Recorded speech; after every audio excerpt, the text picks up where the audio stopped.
Hello guys, आप सभी का स्वागत है आपके अपने यूट्यूब चैनल लर्न विद एजे पर। दोस्तों, आज की इस वीडियो में हम लोग गौरव सीरीज का पार्ट नंबर 4 करेंगे और आज का जो अपना टॉपिक रहेगा वह रहेगा पॉलिटी से संबंधित कुछ इसमें पॉइंट करवाएंगे और ये पॉइंट्स आपको कम से कम 30 से 35 पॉइंट हमने लिखे हैं और यहाँ से मतलब 30 से 35 प्रश्न आपको याद करने को मिल जाएंगे। यह वीडियो आपके लिए बहुत ही इंपॉर्टेंट होने वाली है। कम समय में अच्छा रिवीजन करना है तो ये क्लास आपके लिए बहुत ही अच्छी साबित होने वाली है, क्योंकि यह क्लास केवल से 7 और 8 मिनट की क्लास होती है और इसमें मैं आपको 25 से 30 पॉइंट करवाता हूं और साथ में मैं इसका आपको जो हैंड रिटन नोट्स की ये पीडीएफ है इसको भी मैं आपको प्रोवाइड करवाता हूं और ये पीडीएफ का कोई खर्चा नहीं लिया जाता है, एकदम फ्री में दी जाती है। बस इसके लिए आपको क्या करना है, ये वीडियोज़ डेली देखनी है और उसके बाद में क्या करना है, डिस्क्रिप्शन में दिए गए लिंक से जो कि टेलीग्राम चैनल का लिंक है उस पर क्लिक करके आपको टेलीग्राम चैनल से जुड़ जाना है और वहां से आप इन सभी क्लासेस की पीडीएफ प्राप्त कर सकते हैं। डेली सुबह 6 बजे आपको करंट अफेयर्स का रिवीजन करवाया जाता है, उसके बाद में ये 7 बजे गौरव सीरीज करवाई जाती है। तो डेली ये 2 पार्ट्स आपको देखने हैं, 6 बजे करंट अफेयर्स का रिवीजन और 7 बजे गौरव सीरीज अपनी चलती है। तो ये सभी क्लासेस आपको देखनी है। तो चलिए दोस्तों, अब शुरू करते हैं आज के अपने इस सेशन को और देखते हैं आज के इम्पोर्टेंट पॉइंट्स। जैसे कि यहाँ जो पहला पॉइंट दिया गया है वह संबंधित है किससे, मौलिक कर्तव्य से। तो मौलिक कर्तव्य से कौन कौन से क्वेश्चन पूछे जा सकते हैं। पहला क्वेश्चन पूछा जाएगा कि भारत के संविधान में मौलिक कर्तव्यों को किस देश के संविधान से लिया गया है। तो इसका आंसर होता है सोवियत संघ के संविधान से हमने इनको लिया है। दूसरा क्वेश्चन मौलिक कर्तव्य से क्या पूछा जाएगा कि मूल संविधान में मूल कर्तव्य थे या नहीं थे, या फिर इसका प्रश्न ऐसे बन सकता है कि मूल संविधान में कितने मौलिक कर्तव्य थे। ऑप्शन दे देगा 10, 8, 9, 11 या फिर इनमें से कोई नहीं। तो हमको बताना है कि जब मूल संविधान बना तो मूल संविधान में एक भी मूल कर्तव्य नहीं थे। तो अगर एक भी मूल कर्तव्य उस समय नहीं थे तो अब कैसे आ गए। तो इसके लिए क्या हुआ था, इसके लिए एक संशोधन हुआ था जिसका नाम है 42वां संविधान संशोधन, जो कि 1976 में हुआ था। इसके द्वारा 10 मौलिक कर्तव्य जोड़े गए थे, लेकिन अब हम वर्तमान समय में जो पढ़ते हैं 11 मौलिक कर्तव्य पढ़ते हैं। तो अगर जोड़े 10 गए थे तो 11 कैसे हो गए। इसका मतलब 11वें मौलिक कर्तव्य को जोड़ने के लिए फिर से संविधान संशोधन किया गया होगा। तो 11वां मौलिक कर्तव्य जोड़ने के लिए एक संविधान संशोधन किया गया जिसका नाम है 86वां संविधान संशोधन और ये 2002 में हुआ था। यहाँ से प्रश्न ये पूछा जाता है कि जो 11वां मूल कर्तव्य है किससे संबंधित है। तो जवाब देना होता है कि यह शिक्षा से संबंधित है। तो दोस्तों, यहाँ से हमने मौलिक कर्तव्य से आपको 6-7 प्रश्न बताए हैं। पहला प्रश्न कहाँ से लिए गए मौलिक कर्तव्य को, सोवियत संघ से। मूल संविधान में मूल कर्तव्य थे या नहीं थे, तो एक भी मूल कर्तव्य नहीं था। इन्हें कौन से संविधान संशोधन द्वारा जोड़ा गया, 42वें संविधान संशोधन द्वारा जोड़ा गया। कितने मौलिक कर्तव्य जोड़े गए, 10 जोड़े गए। 11वां मौलिक कर्तव्य कौन से संविधान संशोधन द्वारा जोड़ा गया, 86वें संविधान संशोधन द्वारा जोड़ा गया। यह मौलिक कर्तव्य किससे संबंधित है, 11वां वाला शिक्षा से संबंधित है। अगला पॉइंट है केंद्र शासित प्रदेश से संबंधित। पूछा जाएगा कि वर्तमान समय में भारत में कितने केंद्र शासित प्रदेश हैं।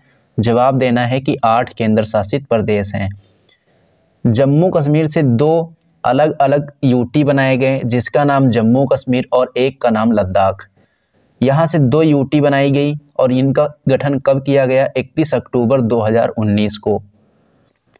पहले जो है दादर नगर हवेली और दमन दीव जो है ये दोनों अलग अलग केंद्र शासित प्रदेश हुआ करते थे, लेकिन 26 जनवरी 2020 को इन दोनों को मिलाकर एक ही यूटी का दर्जा अब दिया जाता है, यानी कि दादर नगर हवेली प्लस दमन दीव को एक केंद्र शासित प्रदेश कहा जाता है। इस तरीके से भारत में कुल कितने केंद्र शासित प्रदेश हैं, 8 केंद्र शासित प्रदेश हैं। अगला क्वेश्चन है प्रस्तावना में संशोधन से संबंधित। पूछा जाएगा कि प्रस्तावना में संशोधन कब किया गया था। तो ये जो संशोधन है 42वां संविधान संशोधन के द्वारा किया गया था। पूछा जाए कि 42वां संविधान संशोधन कब हुआ था, 1976 में हुआ था। इस संविधान संशोधन के द्वारा प्रस्तावना में 3 नए शब्द जोड़े गए थे। ये शब्द कौन कौन से थे, इनका आंसर आप लोग कमेंट करके जरूर बताना कि ये जो 3 नए शब्द जोड़े गए थे ये कौन कौन से शब्द थे। यहाँ से एक बहुत ही प्यारा सा प्रश्न बनता है कि मिनी कॉन्स्टिट्यूशन या लघु संविधान कौन से संविधान संशोधन को कहा जाता है? तो इसका जवाब रहता है 42वें संविधान संशोधन को लघु संविधान या फिर मिनी कॉन्स्टिट्यूशन कहा जाता है। तो ये पॉइंट्स आपको याद रखने हैं, बहुत ही इंपॉर्टेंट पॉइंट हैं। अगला दिया गया है 101वां संविधान संशोधन से संबंधित। हमारा जो अगला पॉइंट है वह 101वां संविधान संशोधन से संबंधित है।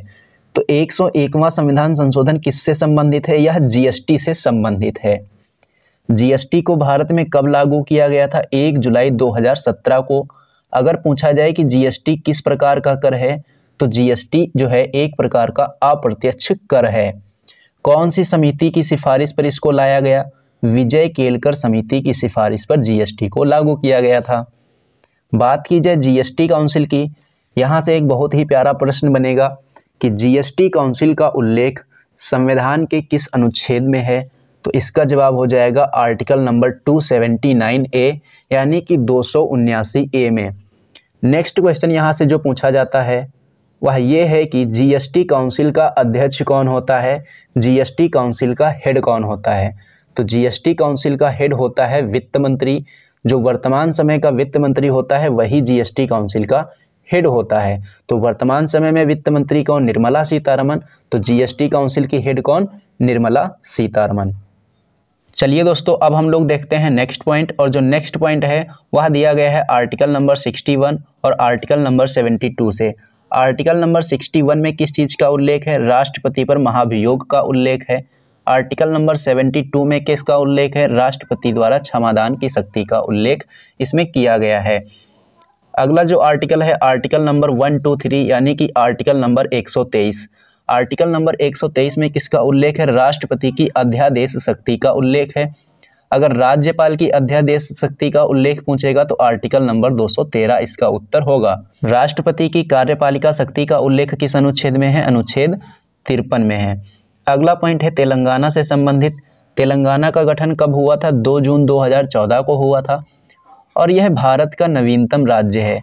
तो 2 पॉइंट याद रखने हैं तेलंगाना से संबंधित। भारत का नवीनतम राज्य पूछेगा तेलंगाना, तेलंगाना की स्थापना पूछेगा तो 2 जून 2014। नेक्स्ट पॉइंट दिया गया है वित्त आयोग से संबंधित। अगर पूछा जाए कि वित्त आयोग का उल्लेख संविधान के किस अनुच्छेद में है? जवाब देना होगा अनुच्छेद 280 में। वित्त आयोग के पहले अध्यक्ष कौन थे? जवाब देना है केसी नियोगी। अगर पूछा जाए कि 15वें वित्त आयोग के अध्यक्ष कौन हैं? जवाब देना है एनके सिंह। पूरा नाम पूछा जाएगा तो नंद किशोर सिंह। अगला पॉइंट है मेंबर बनने के लिए न्यूनतम आयु। मेंबर बनने के लिए यानी कि लोकसभा का सदस्य बनने के लिए कम से कम कितनी उम्र होनी चाहिए? 25 वर्ष होनी चाहिए। राज्यसभा का सदस्य बनने के लिए कम से कम कितनी उम्र होनी चाहिए? 30 वर्ष उम्र होनी चाहिए। अगला पॉइंट है संयुक्त बैठक से संबंधित। संयुक्त बैठक से संबंधित 4 प्रश्न बहुत ही पूछे जाते हैं कि संयुक्त बैठक को कौन बुलाता है? राष्ट्रपति बुलाता है। संयुक्त बैठक का उल्लेख संविधान के किस अनुच्छेद में है? अनुच्छेद नंबर 108 में। संयुक्त बैठक की अध्यक्षता कौन करता है? इसकी अध्यक्षता लोकसभा अध्यक्ष करता है। संयुक्त बैठक अभी तक कितनी बार हुई है? संयुक्त बैठक अभी तक 3 बार हुई है। तो यहाँ से आपको 4 प्रश्न ये याद रखने हैं। अगला प्रश्न है राष्ट्रपति द्वारा राज्यसभा में कितने सदस्य मनोनीत किए जाते हैं? तो राष्ट्रपति द्वारा राज्यसभा में 12 सदस्यों को मनोनीत किया जाता है। नेक्स्ट पॉइंट है कि निर्विरोध चुने जाने वाले राष्ट्रपति कौन थे? इनका नाम है नीलम संजीव रेड्डी। 104वां संविधान संशोधन जो हुआ था इसके द्वारा क्या किया गया? जो लोकसभा में एंग्लो इंडियन को मनोनीत किया जाता था इनका कोटा समाप्त कर दिया गया, यानी कि अब इन्हें मनोनीत नहीं किया जाता है। पहले राष्ट्रपति के द्वारा 2 सदस्य जो एंग्लो इंडियन होते थे इनको लोकसभा के सदस्य के रूप में मनोनीत किया जाता था, लेकिन अब यह प्रक्रिया समाप्त कर दी गई है। अब केवल और केवल राज्यसभा में 12 सदस्यों को राष्ट्रपति के द्वारा मनोनीत किया जाता है।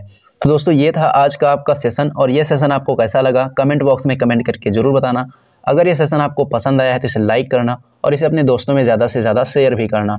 और हाँ दोस्तों, अगर आप लोगों ने अभी तक हमारे चैनल को सब्सक्राइब नहीं किया है तो चैनल को सब्सक्राइब कर लीजिए और बेल आइकन पर क्लिक करके ऑल पर ज़रूर क्लिक कर लीजिए, जिससे कि इस चैनल पर जब भी कोई वीडियो अपलोड की जाए तो उसका नोटिफिकेशन आपको सबसे पहले मिले।